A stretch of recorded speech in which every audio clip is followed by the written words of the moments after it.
1,700,000 առողջության համընդհանուր ապահովագրության շահառուների թիվն է։ Ծրագրի գործարկման 6-ամսյակը մամուլի ասուլիսով ամփոփեց Անահիտ Ավանեսյանը։ Առաջին շրջափուլը ենթադրում էր մինչև 1,5 միլիոն անձի ապահովագրություն, սահմանված շեմը հաջողությամբ եւ բավականին սահուն հաղթահարվել է, վստահեցնում են նախարարությունից։ Ուրախ եմ, որ բժշկական կենտրոնների կողմից ապահովագրական համակարգին միանալու գործընթացը եւս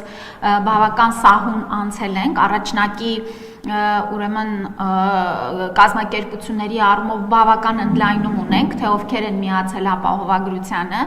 եւ այս աշխատանքները շարունակական են, այսինքն դեռ շարունակվում են հայտեր ներկայացվել ծառայությունների առումով միանալու առողջության համընդհանուր ապահովագրության համակարգին։ Տարեսկզբից մասնագիտական աջակցության համար դիմել է 842,750 անձ, մատուցվել է շուրջ 8,400,000 ծառայություն, իսկ ֆինանսական կատարողականը կազմել է 97,400,000,000 դրամ։ 2027 թվականի հունվարի 1-ից մեզ միանալու են նոր խմբեր, դրանք են քաղիրավական պայմանագրերով աշխատողները, միանալու են տաքսի ծառայություններում աշխատող վարորդները,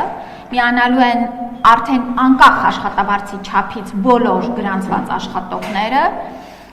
եւ նաեւ առաջիկա բյուջետային քննարկումների ժամանակ մենք ունենք ելի մի քանի խմբեր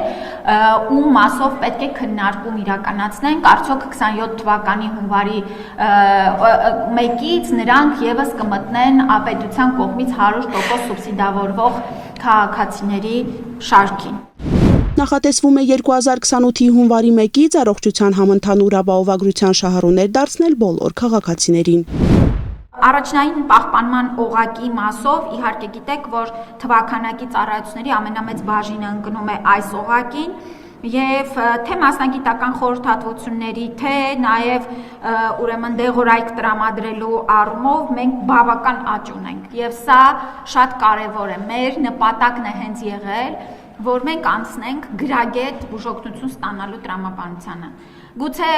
ոչ մասնագետի համար այդքան ակնհայտ չէ, ինչու անձը հենց առաջի գանգատի պարագայում չպիտի դիմի բժշկական կենտրոն, բայց ես ուզում եմ ձեզ վստահեցնել, որ եթե այս մեխանիզմները չգործեն, մեր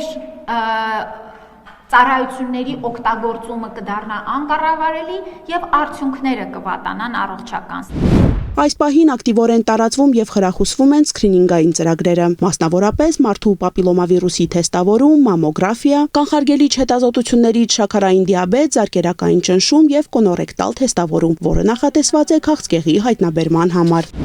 Սկրինինգային ծրագրերին դիմելու համար անպայման չէ կցագրման սկզբունքը պահպանել, այսինքն անձը կարող է մոտենալ ցանկացած պոլիկլինիկա եւ ստանալ այդ տեստը եւ անցնել սկրինինգային ծրագրով։ Նախարարը կարևորեց այն հանգամանքը, որ մասնագետների սպասարկման ժամկետները եւ որակը հիմնականում պահպանվում են։ Գերատեսչությունը հետամուտ կլինի որդեգրած քաղաքականությանը առողջապահական համակարգի շրջանակում տրամադրվող ծառայություններն էլ ավելի կատարելագործելով։ Անի Գրիգորյան, Սյունիք լուրեր։